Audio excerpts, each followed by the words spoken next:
ஊழல் வழக்கில் நிரூபிக்கப்பட்டு, குற்றச்சாட்டுகள் அல்ல, வழக்காடி நிரூபிக்கப்பட்டு தண்டனை பெற்ற ஒருவர் யார் என்றால் மறைந்த முதலமைச்சர் மரியாதைக்குரிய மேடம் ஜெயலலிதா. அவங்க அந்த ஜெயலலிதாவை ரோல் மாடலாக ஏற்றுக்கொண்டு அவருடைய தேர்தல் வெற்றிக்கு அணில் போல் உதவி செய்துவிட்டு, ஊழல்னா எனக்கு அவ்வளவுதான் கடும் கோபம் வரும் நீங்க சொல்லுகின்ற பொழுது, உங்களுடைய ஊழல் ஒழிப்பு என்ற வாதத்தில் நம்பகத்தன்மை, தூக்கத்தில் திடீரென்று எழுப்பினால் கூட தமிழ்நாடு முதலமைச்சர் விசிலுக்கு தான் ஓட்டு போடுவேன்னு முதலமைச்சர் சொன்னார். ஆனா தூக்கத்துல எல்லாம் எழுப்ப வேண்டாம். நீங்க தெளிவாக சிந்தனையோடு விழித்திருந்த போதே நீங்க கருப்பு சோப்பு சைக்கிள் எடுத்துட்டு போய் உதயசூரியனுக்கு ஓட்டு போட்டதாக ஆத ஒரிஜினா தான் சொன்னார். நாங்களா சொன்னோம்? நீங்க 2 வயது பாப்பான்னு நீங்களே ஒத்துக்கிறீங்க. ஆனா திமுகவை பற்றி பேசுகின்ற பொழுது மட்டும் 75 ஆண்டுகால இயக்கத்தை பவளவிழா பாப்பான்னு நீங்க புலி மாதிரி சீருவீங்க. ஒன்றிய அரசினுடைய பட்ஜெட்டை பத்தி கேட்டா மியாவ் மியாவ்னு பூனை மாதிரி கத்துறீங்களே. 22ஆம் தேதி 22/6/1974 விஜய் பிறக்கிறான். இளைஞரணிக்கு விதை போட்டது எப்போ தெரியுமா? ஸ்டாலின் 1968. சார், விஜய் பிறக்கிறதுக்கு முன்னாடியே கோபாலபுரத்தில் இளைஞரணிக்கு திமுகவிற்கு விதை போடப்பட்டு விட்டது. புலி படத்திற்கு வாங்கிய 15 கோடி ரூபாயை ஐயா வருமான வரித்துறையில கண்ணில் காட்டாம மறைச்சிட்டாரு. அதுக்கு 1.5 கோடி ரூபாய் அபராதம் வருமான வரித்துறை விதித்திருக்கிறது. யாருக்கு? அவன் ஊழலே செய்ய மாட்டான். யாரு? நான் தான் அப்படின்னு ஒருத்தர் சொன்னார்ல, அந்த அவன் நான் தான் சொன்னார்ல விஜய். நாங்க போராடவே இல்லையா? பரந்தூர்ல ஆரம்பிச்சு எஸ்ஐஆர் வரைக்கும், பரந்தூர் எஸ்ஐஆர் 2 தான். இடையில ஒரு 200 போராட்டம் இருக்கிற மாதிரி பரந்தூர்ல ஆரம்பிச்சு எஸ்ஐஆர். இன்னும் நாளை சொல்லுங்க. நான் திருப்பி கேட்கிறேன். பாஜகவை எதிர்த்த போராட்டத்தில் பாஜகவை கண்டிக்கிறோங்கிற வார்த்தையே இல்லாம பாஜக எதிர்ப்பு போராட்டம் என்ன போராட்டம்னு திருப்பி கேட்கிறேன். இப்ப திமுகவும் பாஜகவும் சேர்ந்து நாடகம் ஆடுது. எல்லாத்துக்குமா நாங்க அந்த நாடகத்தை பார்த்து பதில் சொல்ல முடியும்னு கேட்கிறார். எந்த நாடகம்? இப்ப நான் இப்படி சொல்றேன். நீங்க உங்களுடைய ஜனநாயகன் படத்திற்காக பாஜகவோட சேர்ந்து நீங்க நாடகம் ஆடுறீங்க.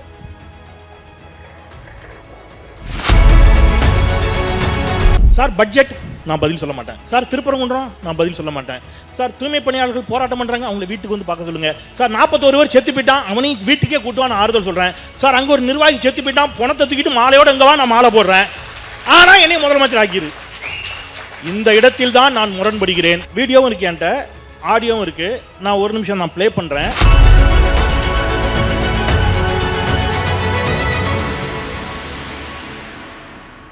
The debates for the people. Title sponsor Best Money Gold. Powered by Dr. Stevamas Wellness, Cal's Believe in Better, Milky Mist. உங்க தங்க நகைய வேற எங்கும் கிடைக்காத அதிக விலைக்கு விற்பனை செய்ய பெஸ்ட் மணி கோல்டுக்கு வாங்க. உங்கள் வளர்ச்சி எங்கள் மகிழ்ச்சி. ஆயுர்வேதம் ஒரு பொக்கிஷம், நம் ஆயுள் நீட்டக்கும் அற்புதம். Doctor Srivarma's. Cal's Renewable Energy. Believe in better. Taste the Milky Mist ice cream. Milky Mist ice creams. மக்கள் போற்றும் மகத்தான தளபதிக்கு மக்களால் கிடைத்த வெற்றி சின்னம் விசில் சின்னம். இது நம்ம சின்னம். இவன் YBM பாலாஜி, கொளத்தூர் தொகுதி, தமிழக வெற்றி கழகம். தன்னுடைய முதல் சுற்று வாதங்களை முன்வைப்பதற்காக திருமிகு செந்தில் அவர்களை அன்போடு அழைக்கிறேன். 2 ஆண்டுகளை நிறைவு செய்து 3ஆம் ஆண்டில் அடியெடுத்து வைத்திருக்கக்கூடிய தமிழக வெற்றிக் கழகத்திற்கு என்னுடைய உளப்பூர்வமான வாழ்த்துகள். அது அரசியல் மாண்பு, நாகரிகம். நீங்கள் ஒரு கேள்வி கேட்டீங்க, கனவு பலிக்குமா அப்படிங்கிற கேள்வியை கேட்டிருக்கிறீங்க. அவர்கள் கனவு, எல்லா கட்சிக்குமே ஒவ்வொரு கனவு இருக்கும், அந்த கனவு பலிக்கணும்னு தான் அவங்க உழைப்பாங்க. ஆனால் தமிழக வெற்றிக் கழகம் திரு விஜய் அவர்கள் அவருடைய கனவு பலிப்பதற்காக அவர் உழைப்பை செலுத்தி இருக்கிறாரா, போதுமான உழைப்பை தந்திருக்கிறாரா, என்ன செய்திருக்கிறார் அப்படிங்கிறத சுட்டிக்காட்ட வேண்டிய கடமை நமக்கு இருக்குது. இப்போ எனக்கு முன்பாக பேசிய சகோதரர் ஊழல் ஒழிப்பை பற்றி பேசினார். இன்னைக்கு காலையிலேருந்து எல்லா டிவிலையும் டடங் மியூசிக்கு பிரேக்கிங்கு. புலி படத்திற்கு வாங்கிய 15 கோடி ரூபாயை ஐயா வருமான வரித்துறையில் கண்ணில் காட்டாமல் மறைச்சிட்டாரு. அதுக்கு 1.5 கோடி ரூபாய் அபராதம் வருமான வரித்துறை விதித்திருக்கிறது. யாருக்கு? அவன் ஊழலே செய்ய மாட்டான். யாரு? நான் தான் அப்படின்னு ஒருத்தர் சொன்னார்ல, அந்த அவன் நான் தான் சொன்னார்ல விஜய். அவருக்கு 1.5 கோடி ரூபாய் அபராதம் விதித்திருக்கிறது வருமான வரித்துறை. இதில் என்ன அப்படின்னா, வருமான வரித்துறை இப்போ நீதிமன்றமும் அதை உறுதி செஞ்சு அந்த அபராதத்தை கட்ட சொல்லிடுச்சு. இப்போ பிரச்சனை அது கூட இல்லை. நீங்கள் நீதிமன்றம் சொன்ன பிறகும் கூட ஒருவர் தன்னை வந்து என்னவா கிளைம் பண்ண முடியும்? இல்லைங்க நான் வந்து நிரபராதி தான் அப்படின்னு கிளைம் பண்ணலாம். ஆனால் உள்ளபடியே விஜய் தரப்பு அப்படி கிளைம் பண்ணலை. நீதிமன்றத்தில் என்ன வாதம் வச்சாங்க தெரியுமா? நீதிபதி சொன்ன தீர்ப்பு விட்டுருங்க. விஜய் தரப்பு வழக்கறிஞர் வச்ச வாதம் உங்களுக்கு என்ன தெரியுமா? ரொம்ப ஆச்சரியமாக இருக்கும்.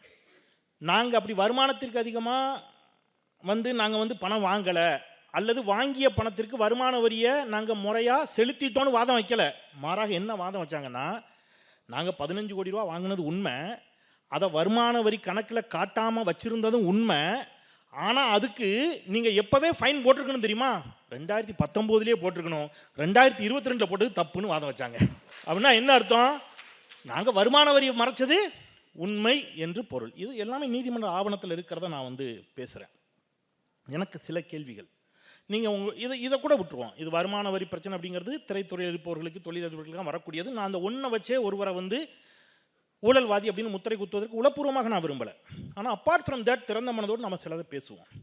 நீங்கள் ஊழலை ஒழிக்க வந்திருக்கிறீர்கள் அப்படிங்கிறது உங்களுடைய வாதம் என்று சொன்னால், நீங்கள் வந்து ஊழல் குற்றச்சாட்டிற்கு உள்ளான எல்லா கட்சிகளையும் நீங்கள் விமர்சிக்கணும். இப்போ திமுக மீது காத்திரமான விமர்சனம் வைக்கிறீங்க, திமுக மீது ஊழல் குற்றச்சாட்டுகளை நீங்கள் சுமத்துறீங்க, பல்வேறு கட்சிகளும் சுமத்துகிறது குற்றச்சாட்டுகள்.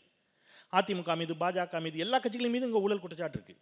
ஆனால் ஊழல் வழக்கில் நிரூபிக்கப்பட்டு, குற்றச்சாட்டுகள் அல்ல, வழக்காடி நிரூபிக்கப்பட்டு தண்டனை பெற்ற ஒருவர் யார் என்றால் மறைந்த முதலமைச்சர் மரியாதைக்குரிய மேடம் ஜெயலலிதா அவங்க.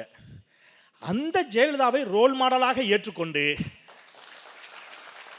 அவருடைய தேர்தல் வெற்றிக்கு அணில் போல் உதவி செய்துவிட்டு, ஊழல்னா எனக்கு அவ்வளோதான் கடும் கோபம் வரும் நீங்கள் சொல்லுகின்ற பொழுது, உங்களுடைய ஊழல் ஒழிப்பு என்ற வாதத்தில் நம்பகத்தன்மை சற்றே குறைகிறது அப்படிங்கிறத நான் வந்து அன்போடு சுட்டி காட்ட கடமைப்படுறேன். ஒன்று, நீங்கள் இதை கூட தாண்டுங்க. இன்னொன்று சொல்கிறேன், ஒரு ஸ்டெபிலிட்டி அப்படிங்கிறது. நீங்கள் திமுக எதிர்ப்பை ரொம்ப ஸ்ட்ராங்காக வைக்கிறீங்க, எம்ஜிஆர் அவர்களை புகழ்கிறீர்கள், மேடம் ஜெயலலிதா அவங்கள புகழ்கிறீங்க. அதுக்கு காரணம் அஇஅதிமுகவினுடைய வாக்குகளை, ஆன்டி டிஎம்கே ஓட்ஸை உங்கள் பக்கம் கொண்டு வரலாங்கிற ஒரு யுத்தியாக கூட இருக்கலாம், பரவாயில்ல. ஆனால் டிஎம்கே எதிர்ப்பில் கூட இவங்களுடைய டபுள் ஸ்டாண்ட் என்னன்னு பாருங்கள். அவர் தான் சொன்னார், இப்போ இந்த 3ஆம் ஆண்டு தொடக்க விழாவில் சொன்னார், 72 எம்ஜிஆர் வந்தபோது ஒரு ரேடியோவில் பேசினார், அண்ணா காமராஜர் போன்ற பெரும் தலைவர்கள் அமர்ந்திருந்த இருக்கையில் இவர்களை போன்றவர்கள் அமர்ந்திருந்தார்களா என்று நான் வருத்தப்பட்டேன் அப்படின்னு சொன்னார். அதை யார? டாக்டர் கலைஞர் அவர் குறிப்பிட்டார். அப்போது எம்ஜிஆருக்கு பிறகு வந்த எல்லா ஆட்சியுமே ஊழல் ஆட்சி என்பதை விஜய் சொல்லுகிறார். அப்படி தான் எடுத்துக்கணும். அப்படி எடுத்துக்கிட்டா நீங்கள் ஜெயலலிதாவை பாராட்டுறதை விட்டுருங்க, மற்றவங்களெலாம் விட்டுருங்க. இந்த என்டிடிவிக்கு இப்போ ஒரு அது எப்படி சொல்கிறதுனே தெரியல, பேட்டி கொடுத்தாருன்னு சொல்கிறதா? சரி, ஓகே, இப்படி எடுத்துக்கலாம். மேடம் ஜெயலலிதா அவங்க வந்து ஹாஸ்பிட்டலில் இருக்கும்போது எல்லாரும் பலரும் போய் ஹாஸ்பிட்டலை பார்த்துட்டு வந்தாங்க. அப்போ தாப்பாண்டியன் மட்டும் உள்ளே போயிட்டு வெளியில் வந்து சொன்னார், நீங்கள் பார்த்தீங்களா அப்படின்னாங்க. பார்த்தேன். யாரை? ஜெயலலிதாவை பார்த்ததாக சொன்னவர்களை நான் பார்த்தேன் அப்படின்னாரு. அந்த மாதிரி விஜயை பேட்டி எடுத்ததாக சொன்னவர்களை சிலர் பேட்டி எடுத்தார்கள். இது உலக தொலைக்காட்சி வரலாற்று முதல் முறை. அப்படி பேட்டி அடிக்கின்ற பொழுது அவங்க ஒன்று சொன்னாங்க. என்ன சொன்னாங்க அப்படின்னா, எம்ஜிஆர், கலைஞர், ஜெயலலிதா மூவரும் தனது ரோல் மாடல் என்று விஜய் சொன்னார். யாரையும் சேர்த்து சொல்லியிருக்காரு? கலைஞரையும் சேர்த்து சொல்லியிருக்கிறாரு. ஏதாவது ஒரு ஸ்டாண்டுக்கு வாங்க.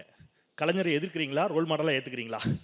ஜெயலலிதா அம்மாவை ஊழல்வாதின்னு சொல்லி தள்ளி வைக்க போகிறீங்களா, அல்லது அவரை ரோல் மாடல்னு ஏற்றுக்க போகிறீங்களா? சார் 2017க்கு பிறகு 2021க்கு பிறகு தான் அந்த மாதிரி ஒரு எண்ணத்தோட மக்கள் இருக்கிறாங்க. சரி, 2017க்கு பிறகு அப்படின்னு சொன்னார். இப்போ நீங்கள் வந்து ஒரு வாதம் வச்சார். இப்போ கூட தூக்கத்தில் திடீரென்று எழுப்பினால் கூட தமிழ்நாடு முதலமைச்சர் அவர் கூட என்னதான் சொல்லுவார்னா, விசிலுக்கு தான் ஓட்டு போடுவேன்னு முதலமைச்சர் சொன்னார்னு சொன்னார்.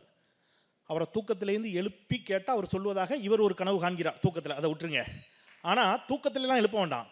நீங்கள் தெளிவாக சிந்தனையோடு விழித்திருந்த போதே நீங்கள் கருப்பு சோப்பு சைக்கிள் எடுத்துகிட்டு போய் உதயசூரியனுக்கு ஓட்டு போட்டதாக அதை ஒரிஜினலாக தான் சொன்னார். நாங்களா சொன்னோம்? அதான் சார் 2021 அப்படி ஒரு நல்ல ஆட்சியை கொடுப்பாங்கன்னு நம்பினார். நான் சொல்கிறேன். இல்லை அதுதான் கேட்குறேன். 2017க்கு பிறகும் 2021க்கு பிறகும் நடக்கக்கூடிய ஆட்சிகள் தான் ஊழல் ஆட்சிகள் என்று, அல்லது அந்த ஆட்சிகள் வந்து சரியற்ற ஆட்சிகள் என்று விஜய் நம்புவாரே என்று சொன்னால், அம்மையார் ஜெயலலிதாவுடைய ஆட்சி மிகச்சிறப்பான ஆட்சின்னு ஒத்துக்கிறாரா? ஒத்துக்கிட்டீங்கன்னா அது என்ன ஊழல் ஒழிப்புன்னு நான் கேட்குறேன். அவர் நீதிமன்றத்தால் தண்டிக்கப்பட்டாரா இல்லையா? அப்போ நீங்கள் என்ன சொல்லுங்க? ஜெயலலிதா அம்மாவும் ஊழல்வாதி, திமுகவும் ஊழல் கட்சி, எல்லா கட்சியும் ஊழல் கட்சி, பாஜக வேண்டாம், நான் தனியாக ஒரு விஷயத்தை பண்ணுறேன்னு நீங்கள் வாதம் வச்சிங்கன்னா அது வேறு, அது வேறு. நீங்கள் அப்படி வைக்கலையே, நீங்கள் எப்படி வாதம் வைக்கிறீங்க? ரைட். இப்போ இன்னொரு கேள்வி சார், நீங்கள் ஒரு வாதம் வச்சிங்க. நீங்கள் 3ஆம் ஆண்டு தொடக்க விழா, அதுக்கு முன்தினம் நாடாளுமன்றத்தில் இந்த நாட்டினுடைய இந்திய ஒன்றியத்தினுடைய நிதிநிலை அறிக்கையை மரியாதைக்குரிய நிதியமைச்சர் மாண்புமிகு நிர்மலா சீதாராமன் தாக்கல் செய்கிறார். இதை பற்றி முதலமைச்சர் பேசினாரா அப்படின்னு கேட்டார். சரி, இல்ல முதல்வர் பேசினாரான்னு கேட்கல, கண்டிச்சாரா? பட்ஜெட்டை இல்ல முதல்வரா வாசிக்கிறாரு அது முதல்ல கேட்டார். அதுக்கப்புறம் கேட்டார் பட்ஜெட்டை பற்றி அவர் என்ன விமர்சனம் வச்சிருக்கிறாருன்னு கேட்டார். பட்ஜெட்டில் புதிய அறிவிப்புகள் தமிழ்நாட்டுக்கு எதுவுமே இல்லை அப்படிங்கிறத தொடங்கி, தமிழ்நாடு இந்த பட்ஜெட்டில் வஞ்சிக்கப்பட்டிருக்கிறது, இதுவரைக்கு திருக்குறளையாவது சொன்னாங்க, இந்த வாட்டி திருக்குறள் கூட இல்லை, இந்த பட்ஜெட் தமிழக மக்களுக்கு பெரிய ஏமாற்றம், தமிழ்நாட்டின் மீதான வெறுப்பின் வெளிப்பாடே மத்திய பட்ஜெட் என்று டெய்லி இந்த 3 நாளாக ஒன்றிய அரசு தமிழ்நாட்டுக்கு என்னென்ன துரோகம் செஞ்சுருக்குன்னு அறிக்கையாகவும் கொடுத்துருக்கிறாரு, பத்திரிகையிலையும் முதலமைச்சர் பேசியிருக்கிறார். அதை நீங்கள் படிக்கணும். ஆனால் எனக்கு ஒரே ஒரு வருத்தத்தை சொல்லிட்டு நான் முதல் சொல்லிட்டு நிறைய செஞ்சிடறேன். இவங்க கட்சியினுடைய மிக மூத்த தலைவர், அஃப்கோர்ஸ் அவர் மிக மூத்த தலைவர் தான், யார்? ஐயா செங்கோட்டையன். இன்னைக்கு தாவேக்கால சேர்ந்தோன்னே எப்படி ஆகிட்டாருன்னு எனக்கு ரொம்ப வருத்தமாக இருக்குது. என்னென்னா, பத்திரிகையாளர் கேட்குறாங்க ஒரு கேள்வி, ஐயா அந்த மத்திய அரசு பட்ஜெட் தாக்கல் பண்ணியிருக்கு, அதை பற்றி உங்களுடைய பார்வை என்ன சொல்லணும்? சிறப்பான பட்ஜெட், ஆதரிக்கிறேன் அப்படி சொல்லலாம், அல்லது தமிழ்நாட்டிற்கு வஞ்சகம் செய்திருக்கிறது மத்திய அரசு, நான் எதிர்க்கிறேன் அப்படி சொல்லலாம். சில விஷயங்கள் வரவேற்கக்கூடியது, சில விஷயங்கள் எதிர்க்கக்கூடியது. தேமுதிக தலைவர் பிரேமலதா விஜயகாந்த் அம்மையார் சொல்லுவாங்க 50-50லே எப்பவும் பேசிகிட்டு இருப்பாங்க, அந்த மாதிரியாவது சொல்லலாம். அவர் ஒரு சூப்பராக ஒரு பதில் சொன்னார். இல்லைங்க, நாங்கள் இப்போ அது குறித்து நீங்கள் எங்ககிட்ட இந்த கேள்வியை கேட்குறதே தப்பு. யார்கிட்ட? பத்திரிகையாளர்கிட்ட. ஏன்? நாங்கள் இப்போ தான் 2 வயசு குழந்தை. அவர் சொன்ன வார்த்தை 2 வயசு, நாங்கள் இப்போ தான் அரசியலுக்கு புதுசாக வந்திருக்கோம், அதனால நீங்கள் எங்ககிட்ட இதை பற்றி கேட்கக்கூடாது. எங்களுக்கு ஒரு நோக்கம் இருக்குது, முதலமைச்சர் ஆகிறது. எது? 2 வயசு ஆயிடுச்சு, நீங்கள் முதலமைச்சர் ஆயிடணும். ஆனால் மத்திய பட்ஜெட்டை பற்றி நீங்கள் என்ன செய்ய மாட்டீங்க, பேச மாட்டீங்க. எனக்கு என்னன்னா சார், நீங்கள் ஒரு விஷயம், நீங்கள் 2 வயது பாப்பான்னு நீங்களே ஒத்துக்கிறீங்க. ஆனால் திமுகவை பற்றி பேசுகின்ற பொழுது மட்டும் 75 ஆண்டுகால இயக்கத்தை பவள விழா பாப்பான்னு நீங்கள் புலி மாதிரி சீருவீங்க. ஒன்றிய அரசினுடைய பட்ஜெட்டை பற்றி கேட்டால் மியாவ் மியாவுன்னு பூனை மாதிரி கத்துறீங்களே. நாங்கள் 2 வயசு பாப்பா 2 வயசு குழந்தைங்கிறீங்களே. 2 வயது குழந்தை, ரைட் சார். 2 வயசு குழந்தையா இருந்தாலும் இன்னைக்கு விருப்ப மனு வாங்கும்போது 50,000 பேர் ஆஃப் டேல விருப்ப மனுவே காலியாகிற அளவுக்கு கூட்டம். எஸ், அதுதான் அது ரைட். நான் நிறைய உண்மைதான் அதுதான். நீங்கள் இல்லை நான் ரெண்டாக பிரித்து சொல்கிறேன். நீங்கள் ரொம்ப முக்கியமான புள்ளி, நான் 2ஆக பிரித்து சொல்கிறேன். விஜய்க்கு ஆதரவே இல்லைன்னு நான் எங்கேயும் பேசலை, நான் ரொம்ப தெளிவாக என் வாதத்தை வைக்கிறேன். விஜய்க்கு உள்ளபடியே இளைஞர்கள் மத்தியில் கணிசமான ஆதரவு இருக்கிறது, வரவேற்பு இருக்கிறது, அது விருப்பு வெறுப்பின்றி ஒத்துக்கொள்ளப்பட வேண்டியது, அது தனி, அதை விட்டுருங்க. அந்த ஆதரவும் அந்த அவருக்கான ஈர்ப்பும் அவருடைய மக்கள் பணிகளால் வந்ததா, அவருடைய திரைத்துறையில் அவருடைய நடிப்பை பார்த்து ரசிக மனப்பான்மையில் வந்ததா, அதுதான் கேள்வி. நீங்கள் உங்களுடைய ரசிக மனநிலையில் உங்களோடு சேர்ந்த கூட்டத்தை நீங்கள் பொது வாழ்வில் ஒன்றிய அரசு நோக்கி கேள்வி கேட்பதற்கோ, திருப்பரங்குன்றம் விவகாரத்தில் நீங்கள் ஒன்றிய அரசுக்கு எதிராக போராட்டம் பண்ணுவதற்கோ, ஏன் நீங்கள் காத்திரமாக எதிர்க்கக்கூடிய திமுகவிற்கு எதிராக கூட இந்த 2 ஆண்டில் மிக கடுமையான போராட்டங்களை பண்ணுவதற்கோ நீங்கள் பயன்படுத்தியிருக்கீங்களான்னா நீங்கள் பயன்படுத்தலை. மாறாக உங்களுடைய நீங்கள் முதலமைச்சர் ஆகணும், எதை வச்சு? நான் நல்லா நடிச்சிருக்கேன், எனக்கு நிறைய ரசிகர்கள் இருக்காங்க, இது ஒன்று தான். சார் பட்ஜெட், நான் பதில் சொல்ல மாட்டேன். சார் திருப்பரங்குன்றம், நான் பதில் சொல்ல மாட்டேன். சார் தூய்மை பணியாளர்கள் போராட்டம் பண்ணுறாங்க, அவங்கள வீட்டுக்கு வந்து பார்க்க சொல்லுங்கள். சார் 41 பேர் செத்து போயிட்டான், அவனையும் வீட்டுக்கே கூட்டுவான், நான் ஆறுதல் சொல்கிறேன். சார் அங்கே ஒரு நிர்வாகி செத்து போயிட்டான், பணத்தை தூக்கிட்டு மாலையோடு எங்கவா, நான் மாலை போடுறேன். ஆனால் என்னை முதலமைச்சர் ஆக்கிரு. இந்த இடத்தில் தான் நான் முரண்படுகிறேன். மற்றபடி அவர் களத்துக்கு வரட்டும், திமுகவும் எதிர்க்கட்டும், அதிமுக எதிர்க்கட்டும், பாஜக இருக்கட்டும், காத்திரமாக நீங்கள் களத்திற்கு வாருங்கள். ரசிகர்களை வைத்து மட்டும் ஆட்சியை பிடிக்க நினைப்பது ஜனநாயக விரோதமானது அப்படிங்கிறத நான் முதல் சுற்றில் பதிவு செய்ய விரும்புகிறேன். நன்றி. விஜய்க்கு எத்தனை சதவீதம் வாக்கு இருக்கிறது அப்படின்னு தேர்தல் நடத்தாமலேயே ஒவ்வொருத்தரும் ஒன்று சொல்லிக்கிட்டு இருக்காங்க அப்படின்னு ஷானவாஸ் அவர்கள் சொன்னார். இந்த கவுண்டமணி ஒரு படத்தில் வலை வீசுவார், வலைக்குள்ள ஒன்று சிக்கிக்கும், பெரிய திமிங்கலம், அதோட பல்லு இவ்வளவு போகும், அதோட மருந்து இவ்வளவு போகும், அதோட எச்சி எவ்வளோ போகும் தெரியுமா அப்படின்னா உள்ள கடைசி செந்தில் சிக்கியிருப்பாரு. என்னடா என்னெல்லாம் சொன்னீங்க அப்படிங்கிற மாதிரி தான் இவங்க வாக்கு சதவீதம் சொல்றது இருக்கு. இப்போ இவங்க எப்படிலாம் நரேட்டிவ் செட் பண்ணுறாங்க அப்படிங்கிறதுக்கு இங்கே ஒரு வீடியோவும் இருக்கு, என்கிட்ட ஆடியோவும் இருக்கு. நான் ஒரு நிமிஷம் நான் ப்ளே பண்ணுறேன், அதை நீங்கள் கொஞ்சம் கேட்டிங்கன்னா உங்களுக்கு புரியும். ஒரு நிமிஷம்.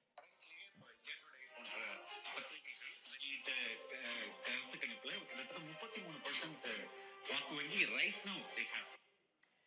2 days ago, India Today aired an internal TVK survey to show what the party believe their performance will be in the upcoming 2026 elections.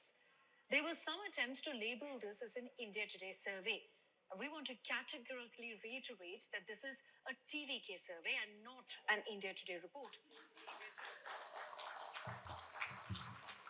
ஐயா என்னுடைய அருமை தோழர் ஃபெலிக்ஸ் யூசி 34% இருக்கு. சரி நான் சொல்ல இந்தியா டுடே சொல்றான் அப்படின்னாரு. இந்தியா டுடே 2 நாள் கழிச்சு சொல்றான். நான் அப்படிலாம் சொல்லலை. அது உங்க இன்டர்னல் சர்வேவை ஏன் எங்க பேர்ல எழுதுறீங்கன்னு இந்தியா டுடே சொன்ன செய்தியை நாங்கள் காட்டியிருக்கிறேன். இப்படித்தான் இவருடைய கருத்துருவாக்க அரசியல் இருக்கிறது. ரொம்ப அருமையா நான் அவரை ரசித்தேன் தோழர் ஃபெலிக்ஸ் அவர்களை. சரி நாங்கள் போராடவே இல்லையா? பரந்தூரில் ஆரம்பிச்சு எஸ்ஐஆர் வரைக்கும். பரந்தூர் எஸ்ஐஆர் 2 தான். இடையில ஒரு 200 போராட்டம் இருக்கிற மாதிரி. பரந்தூர்ல ஆரம்பிச்சு எஸ்ஐஆர். இன்னும் நாளை சொல்லுங்க. பரந்தூர் எஸ்ஐஆர் அவ்வளவுதான். நிர்வாகிகள் போறாங்களேங்கிற எஸ்ஐஆர் போராட்டம் எத்தனை நிமிஷம் நடந்துச்சு? அவ்வளவுதான் 3 நிமிஷம். இந்த அரங்கில் நாங்கள் எல்லாரும் விருப்பி நான் பேசுறேன். நீங்க ஐயா விஜய் அவர்கள் அது குறித்து பேசிய ஒரு வீடியோ இருக்கு எஸ்ஐஆர் குறித்து. தோழர் ஃபெலிக்ஸோ மற்றவர்களோ அதுல பாஜகவை கண்டிக்கிறேன் ஒரு வார்த்தை எடுத்து காட்டிருங்க. பாஜக கண்டிச்சு அந்த வீடியோ வந்துச்சு. இது இட்லின்னு சொன்னா சட்னி கூட நம்பாது சார். சரி ஓகே. அப்புறம் வகுப்பு வாரிய மசோதா. வகுப்பு வாரிய மசோதா பில் வகுப்பு போர்டு பில்லை தாக்கல் செய்யணும்னு அவங்க அங்கே முடிவு எடுத்த போதே இங்கே உடனடியாக அதற்கான கூட்டத்தை கூட்டி தமிழ்நாடு சட்டப்பேரவையில் ஒரு தீர்மானத்தை கொண்டு வந்து இந்தியாவில் முதல் முறையாக அதை நிறைவேற்றியது இந்த அரசு, ஸ்டாலின் அரசு. வகுப்பு வாரிய சட்ட திருத்தத்தில் ஏதேனும் மசோதாவை கொண்டு வந்தால் அதை தமிழ்நாடு ஏற்காதுன்னு சொல்லி ஒரு மசோதாவை இங்கே நிறைவேற்றினார். அடுத்த நாளே முதல்ல இந்தியாவிலிருந்து வழக்கு தொடுத்தது யாருன்னு கேட்டிங்கன்னா நம்முடைய எம்பி நாடாளுமன்ற உறுப்பினர் வில்சன் திமுகவின் சார்பாக அங்கே என்ன செஞ்சாங்க, இங்கே போய் ஒரு வழக்கு தொடுக்கப்பட்டுச்சு. அண்ணன் ஆராசா அந்த கமிட்டியில் ஒரு உறுப்பினர், அவரும் அதில் இருந்தார். நீங்கள் கடைசியாக போய் அந்த மனுவில் இணைத்து கொண்டது தாவேக்கா. அது நான் வரவேற்கிறேன், மாற்றுக்கிறது இல்லை. அப்பவும் நீங்கள் என்ன பண்ணீங்கன்னா அதில் தப்பாக இருக்குன்னு சொல்லி உங்களை திருப்பி அனுப்புனாங்க. திருப்பி நீங்கள் அதை சரி செய்து ஒரு மனுவை கொடுத்தீங்க, அதை ஏற்றுக்கிட்டாங்க. ஏற்றுக்கொண்ட 2 நாட்களில் மனு விசாரணைக்கே வந்துடுச்சு. ஆனால் இவங்க என்ன சொல்கிறாங்க, முழுக்க வகுப்பு வாரியத்துக்கு இவங்க தான் ஏதோ போராடின மாதிரி. எல்லோரும் அதில் செஞ்சாங்க, நீங்களும் உங்களை இணைத்துக் கொண்டீர்கள். ரைட் சார், பாஜகவை எதிர்க்கவே இல்லைன்னு சொன்னீங்க. அப்போ பாயிண்ட்ஸ் இந்த விஷயங்கள் எல்லாம் நாங்களும் முன் வச்சோம் எதிர்கருத்துக்களைன்னு குறிப்பிடுறாங்க. கரெக்டு தான். அதுதான் நான் திருப்பி கேட்குறேன். பாஜகவை எதிர்த்த போராட்டத்தில் பாஜகவை கண்டிக்கிறோங்கிற வார்த்தையே இல்லாமல் பாஜக எதிர்ப்பு போராட்டம் என்ன போராட்டம்னு திருப்பி கேட்குறேன். சார் நீங்கள் பாஜகவை கண்டிக்கிறீங்க சார், எங்கே கண்டிச்சிங்க? விஜய் பாஜக ஒன்றும் இல்லை சார். இப்போ திமுகவும் பாஜகவும் சேர்ந்து நாடகம் ஆடுது, எல்லாத்துக்குமா நாங்கள் அந்த நாடகத்தை பார்த்து பதில் சொல்ல முடியும்னு கேட்குறாரு. எந்த நாடகம்? இப்போ நான் இப்படி சொல்கிறேன், நீங்கள் உங்களுடைய ஜனநாயகன் படத்திற்காக பாஜகவோடு சேர்ந்து நீங்கள் நாடகம் ஆடுறீங்க. எலெக்ஷன் டயத்தில் ஜனநாயகனை கொண்டு வரலான்னு ஒரு நாடகத்தை நீங்கள் ஆடிட்டு இருக்கீங்க. அதான உண்மை. மைனாரிட்டிஸ் ஓட்டை பிரிக்கிறதுக்கு விஜய் இறக்கி விட்டு நீங்கள் நாடகம் ஆடுறீங்க. சொல்லலாம்ல சார், நீங்கள் உங்கள் கற்பனை வளத்துக்கு அளவு இல்லை, அதை விடுங்க. அப்புறம் என்ன சொன்னீங்க? லேப்டாப் இப்போ ஏன் கொடுக்குறாங்க? ஓட்டுக்கு. ஆமாம், காலை உணவு திட்டம் பள்ளிக்கூட பிள்ளைகளுக்கு கொடுக்குறாங்க. ஓட்டுக்கா? அதுவும் ஓட்டுக்கா? சார், தமிழ்நாட்டில் பிச்சைக்காரர்கள் நலவாரியம் மறுவாழ்வு மையங்களை உருவாக்கியவர் கலைஞர். ஓட்டு இருக்கா உங்களுக்கு? இந்த இன்னைக்கு மெரினா பீச்சில் வீடற்றவர்கள் தங்குவதற்கு விடுதி கட்டி கொடுத்திருக்கிறது திராவிட முன்னேற்ற கழக அரசு. எதுக்கு அவங்களுக்கு ஓட்டு இருக்கா? அவங்களுக்கு எத்தனை பேருக்கு ஓட்டுரிமை இருக்குது? எத்தனை பேருக்கு ஓட்டுரிமை இருக்குது? இந்தியாவில் முதலில் பெண்களுக்கு சொத்துரிமையை தந்தது திராவிட முன்னேற்ற கழகம். ஓட்டுக்காக தான் கொடுத்தாங்களா? அனைத்து ஜாதியினர் அர்ச்சகர் ஓட்டுக்காக தான் கொடுத்தாங்களா? அங்கே போதாமை இருக்கு, குறைபாடு இருக்கு, சிக்கல் இருக்கு, சுட்டி காட்டுங்க. எல்லாத்தையும் ஓட்டுக்காக தான் செஞ்சாங்கன்னா எதை ஓட்டுக்காக செஞ்சாங்க? நீங்க சரி ஓகே ரைட், ஏதோ எல்லாத்தையும் நான் முதல்வன் திட்டம், புதுமை பெண் திட்டம், அப்ப எதையும் கொண்டே வரப்படாதா? எந்த திட்டம் கொண்டு வந்தாலும் சரி, ஓட்டுக்காகவாது ஒரு திட்டம் கொண்டு வந்திருக்காங்கன்னு வச்சுப்போம் ஒரு வாதத்துக்கு. ஓட்டுக்காகவாது ஒரு திட்டம் கொண்டு வந்திருக்காங்க. நீங்க ஓட்டுக்காகவாது பாஜகவை கண்டீங்களா? மாட்டீங்க. ரைட்டு. அப்புறம் ஷபீர் பேண்ட் சட்டை போடுறதுலேருந்து இன்னும் கொஞ்ச நாள்ல நீங்க பல்லு விளக்குறதே விஜயை பார்த்து தான், எல்லாத்தையும் இனிமே எல்லாமே விஜயை பார்த்து தான் அப்படின்னு சொல்லிடுங்களேன். எல்லோரும் இளைஞர்களை நோக்கி நகர்கிறார்கள். ஏன்னா விஜயை பார்த்து. ஆமாம், இதுக்கு முன்னாடி யாரும் இளைஞர்களை நோக்கி போல, எல்லாம் வயசானவங்களா கூட்டு வச்சா பேசிட்டு இருந்தாங்க. திருமாவளவன் அண்ணன் யாருக்காக பேசுறாரு? சீமானண்ணன் யாருக்கு பேசிட்டு இருக்கிறாரு? மற்ற கட்சி ஸ்டாலின் யாருக்கு பேசிட்டு இருக்கிறாரு? உதயநிதி ஸ்டாலின் யாருக்கு பேசிட்டு இருக்கிறார்? எல்லாருமே இளைஞர்களை நோக்கி தான் நகர்றாங்க. இப்போ இவங்க ஒன்று சொன்னாங்க பாருங்க, 1974 22ஆம் தேதி 22/6/1974 விஜய் பிறக்கிறார். இளைஞரணிக்கு விதை போட்டது எப்போ தெரியுமா ஸ்டாலின்? 1968. சார், விஜய் பிறக்கிறதுக்கு முன்னாடியே கோபாலபுரத்தில் இளைஞரணிக்கு திமுகவிற்கு விதை போடப்பட்டு விட்டது. நீங்க பிராக்டிக்கலா பேசுங்க. அப்புறம் இன்னொன்று சொன்னார் ரொம்ப அழகா. அது வந்து இவங்க குற்றச்சாட்டு எல்லா அமைச்சர்கள் மீது, ஏவாவேலு மீது வரிசையா குற்றச்சாட்டா சொன்னார். இது எல்லாமே குற்றச்சாட்டு. நீதிமன்றத்தில் இன்னும் ஃபைனல் வெர்டிக்ட் வரல. இந்த குற்றச்சாட்டுகளில் ஃபைனல் வெர்டிக்ட் வந்தால் அவர்கள் குற்றவாளி. எஸ், கண்டிக்கத்தக்கது, மாற்று கருத்து இல்லை. இப்ப இவர்கள் எல்லாம் குற்றம் சாட்டப்பட்டிருக்கிறார்கள். எனவே இந்த அரசு வேண்டாம், திமுக வேண்டாம் அப்படின்னு தோழர் ஃபெலிக்ஸ் வர்றாரு. இவர்கள் எல்லோரும் குற்றச்சாட்டுக்கு உள்ளானவர்கள். Very good. இப்ப இதுக்கு மாற்றா ஒண்ணு சொல்லுங்க. யார சொல்லுங்க? குற்றம் நிரூபிக்கப்பட்டு நீதிமன்றத்தால் அபராதம் விதிக்கப்பட்ட விஜய்க்கு ஓட்டு போடுங்க. இது என்ன லாஜிக்? அதாவது குற்றம் சாட்டப்பட்டவர்களுக்கு ஓட்டு போடக்கூடாது. குற்றம் நிரூபிக்கப்பட்டு என்ன குற்றம், அது வந்து ரொம்ப ஈஸியா எக்கனாமிக்கல் கிரைம்னு கடந்து போறாங்க. எது எக்கனாமிக்கல் கிரைம்? அப்புறம் அவர் சொன்னார் 6 மாதத்திற்குள். எனக்கு தெரிந்த சட்டம், தோழர் ஃபெலிக்ஸுக்கு தெரிந்த சட்டம், நீதிபதிக்கு தெரியாதா? இந்த வாதத்தை எல்லாம் கேட்டு முடிச்சுட்டு தான் அவங்க என்ன சொல்றாங்க, இல்ல சட்டத்தில் இடம் இருக்கிறது. என்ன பிரச்சனைன்னு நான் சொல்றேன் சார். இவங்க வந்து அந்த பணத்தை இவங்க போய் சோதனை போடுறாங்க. சோதனை போடும்போது எக்ஸ்ட்ரா இருக்கிற பணம் கைப்பற்றப்படுகிறது, கணக்கு கேட்கறாங்க. அப்ப விஜய் என்ன சொல்றாரு, சார் வாங்கினது உண்மைதான், நான் அடுத்த நிதி ஆண்டுல இதுக்கு வரி கட்டிடுவேங்கிறாரு. இப்ப அவங்க கேட்ட கேள்வி, நான் ஒருவேளை வந்து சோதனை போட்டு இந்த பணத்தை கைப்பற்றலைன்னா நீங்க கட்டியிருப்பீங்களா? அப்ப நான் பிடிக்க போய் நீங்க கட்டுவேன்னு சொல்றீங்க. எனவே இது கிரைம்னு சொல்லி தான் அபராதம் போட்டிருக்காங்க. அந்த அபராதத்தை இன்றைக்கு செலுத்த வேண்டும் என்று சொல்லிவிட்டாங்க. இன்னும் 2 குற்றச்சாட்டுக்கு பதில் சொல்லிட்டு போயிடுறேன். பத்திரிகையாளரை தாக்குன டிஎம்கே எம்எல்ஏ சொன்னாரு, நான் மிக மிக மிக மிக மிக மிக வன்மையாக கண்டிக்கிறேன். திராவிட முன்னேற்ற கழக எம்எல்ஏவை மிக மிக வன்மையாக கண்டிக்கிறேன். மாற்று கருத்தே இல்லை. அராஜகம், அட்டூழியம். இப்ப நீங்க சொல்லுங்க, அவங்க இத்தனை வருஷம் ஆட்சியில் இருந்த கட்சி, ஆட்சி அதிகாரத்தில் இருப்பவர்கள் அவ்வாறு நடந்து கொள்கிறார்கள் என்று கண்டிக்கிறீர்களே. நீங்க இந்த ஆட்சிக்கே வரல, ஒரு கவுன்சிலர் கூட ஜெயிக்கல. நீங்க ஈசிஆர்ல உங்களுடைய 2ஆம் ஆண்டு விழா, இன்னைக்கு 3ஆம் ஆண்டு விழா, போன வருஷம் 2ஆம் ஆண்டு விழாவில் ஒரு பத்திரிகையாளர் நெஞ்சில அடிச்சு அவன் நெஞ்சு வலி வந்து கீழே வந்து ஆம்புலன்ஸ்ல தூக்கிட்டு போனாங்க. வீடியோ வேணுமா? காட்டவா? செங்கோட்டையன், இப்ப உங்க பனையூர் பங்களால செங்கோட்டையனுடைய இணைப்பு விழா பனையூர்ல நடந்த போது பத்திரிகையாளர்களை தாக்கியதற்கு பத்திரிகையாளர்கள் உங்கள் வாயிலில் நின்று போராட்டம் நடத்தினார்களே, அது மறந்து போச்சா உங்களுக்கு? அப்ப நீங்க எந்த இடத்துல மாற்றுன்னு வர்றீங்க? நான் இன்னொரு தப்புக்கு ஒரு தப்பை ஈக்குவல் பண்ணல.